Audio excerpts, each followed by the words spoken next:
it appears that the majority of MAGA voters are sticking with Donald Trump on the tariffs, even as the market continues to go wildly, out of control, tanking one day, and then oh my God, we're gonna rescind the tariffs. We're temporarily halt the tariffs for 90 days. That's it. We're gonna give you a 90-day reprieve, except for China. Okay, because the markets were a disaster. Look, economists have been warning about an economic slowdown as a result of the sweeping tariffs across the world, which again are now temporarily paused.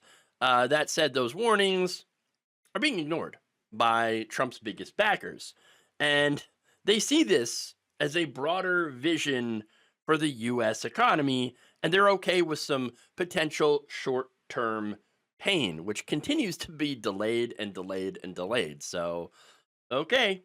Now, NBC News had spoken with 20 swing state Trump voters and found that most of them are actually fully on board with Trump's vision, with many explicitly saying that they're willing to live through some short term economic pain if it means achieving his vision of reordering the global economy to America's benefit, or cautiously optimistic that the tariffs will be effective negotiating tools.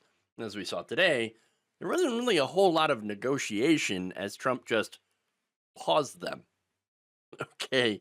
Now, before I get into that, I do want to note here, and I think this is really important. Donald Trump, how he views trade is really interesting, and not a lot of people talk about that. So he views trade as a zero sum game, meaning that there must be a winner and there must be a loser. And it's kind of a weird way to look at things, but that's how he looks at a lot of things in his life, I imagine. Look, when I trade something, it's because you have something I want or you have something that I need. And then, of course, in order to get what I want or need, and I know I'm talking about a barter system here, basically, but okay, I have something you want or need, so then we trade. And we make that trade and we're both happy because we both got what we want or need. Makes sense, right? It's very, very, very simple stuff. Now, Donald Trump, though, sees it as, haha, you just traded with me. You're a loser. What a loser. But wait a minute. Didn't you get what you wanted? Didn't they get what they wanted? Because if they didn't, that's not really a good basis for a trade, right? But it really reminds me of how a scam artist thinks, which tracks for Trump because he is a scam artist. That said, I want to get to some of the interviews here. Okay. Veronica Rogers, a retiree in Georgia, said that Trump's long-term goal of bringing back jobs to the United States, which, hey, not a bad goal, outweighs her concerns about temporary higher prices, which are already happening. They were happening before, and they're continuing to happen now. She said, whether that be short-term or long-term, I don't know. I'm not an economist. No kidding. But I do know that there's billions and trillions of dollars that can be spent here to build industry to keep from paying tariffs. So that sounds good to me. She was also stunned that some people were taken aback by the scale of Trump's tariffs, noting how frequently he talked about it while campaigning. Quote, nothing they're doing is news to people that voted for him. Well, I'm not entirely sure about that, okay? There are people that are popping up here and there that are saying, wait a minute, I didn't think he'd actually do it.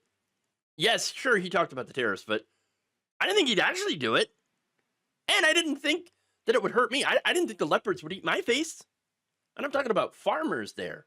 A lot of them have run into that. Okay. Now, Kathy Phillips, a 64-year-old Pennsylvanian who voted for Trump in 2020 and 2024, said, quote, the track he's on right now is just to piss the Democrats off.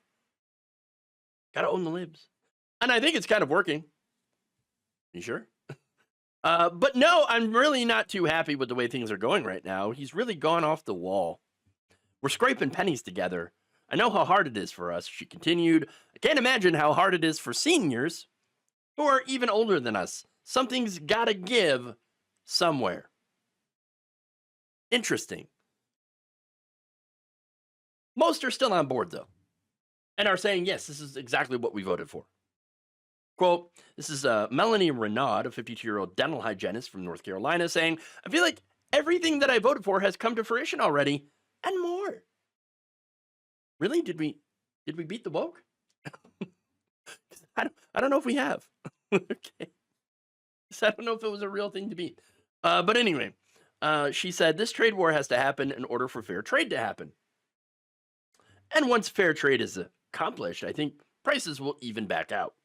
No, no. See, that's where she's wrong. Okay, when prices go up, do you think that these companies that have raised their prices are going to let them go back down once they've gotten them to a certain?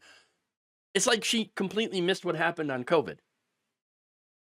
What happened during COVID is prices went up because global supply chains were disrupted.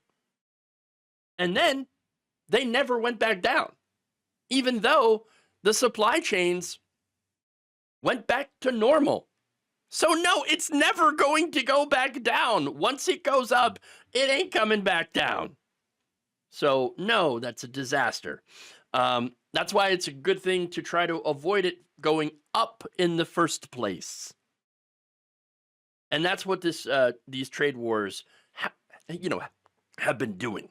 Okay, so now she also said, I'm sorry, Reese Westfall.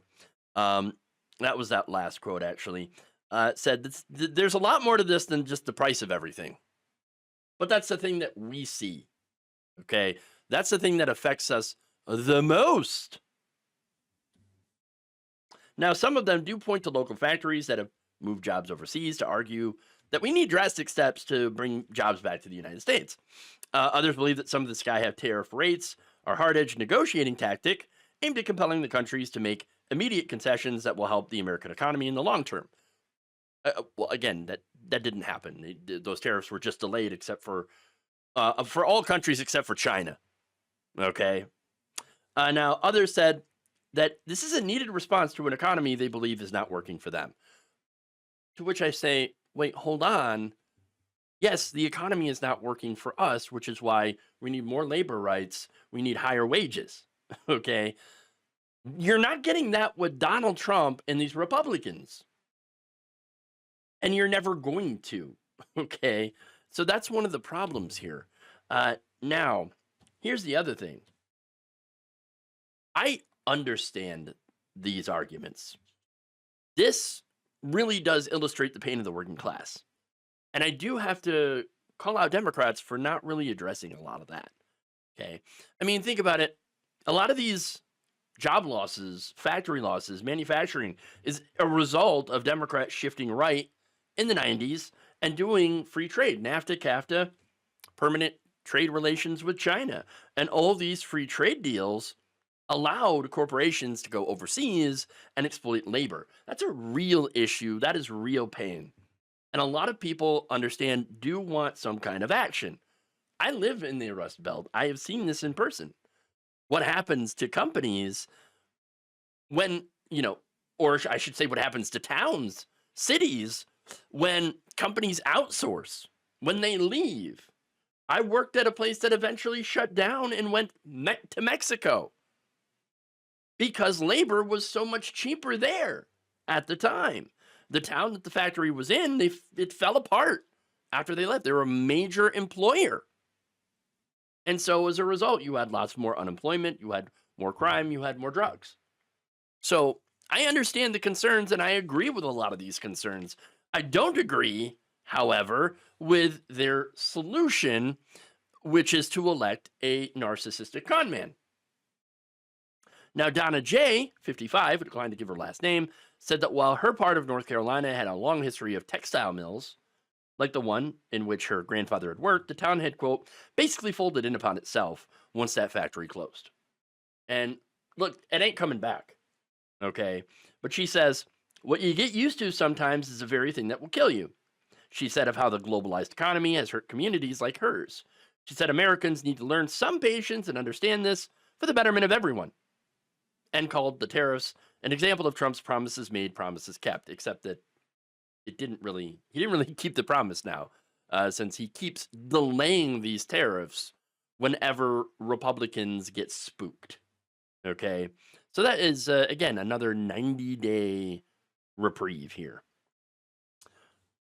That said, Trump can't just undo the effects of 30 plus years of free trade with some broad tariffs. Okay. Now, I think there has to be a massive investment in this country in the labor force. There needs to be a strong union push. Donald Trump hates unions. Um, but, other than tariffs, though, there isn't really a Trump plan to revitalize our manufacturing. Okay. Giving corporate tax cuts isn't going to magically cause these companies to rebuild factories. And I'm afraid that Donald Trump is pushing a race to the bottom. He is gutting labor rights, he is lowering pay, our standard of living, in an effort to bring, those factories back. Now, that's not going to help the worker. Lowering us to the standard of a Chinese or Vietnamese worker who gets paid very little and has very little, labor rights, that's not going to make America great again. And unfortunately, I see us going more in that direction than a complete revitalization of America's manufacturing sector. So, that said, look, some of these Trump voters obviously do not see that. There's a lot of wish casting here for someone who it doesn't understand the nuances of things. Okay. Now, David, a Wisconsin man who voted for Trump in 2020 and 2024, said the administration is basically throwing spaghetti at the wall to see what sticks. Quote, I cannot see a reasonable business person in the near term looking at this and saying, I feel confident that I can invest millions of dollars into a new production facility and create jobs in the US. I was expecting a more reasoned and logical rollout. Well, again, that is unlikely to happen because we're not dealing with a reasoned and logical person.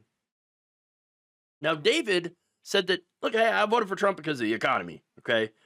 Despite hesitance about Trump's economic policies, David said he would vote for Trump again because he didn't see that Harris and Biden were actually going to make anything better. He said, though, I would like to think that there would be a better option in the future.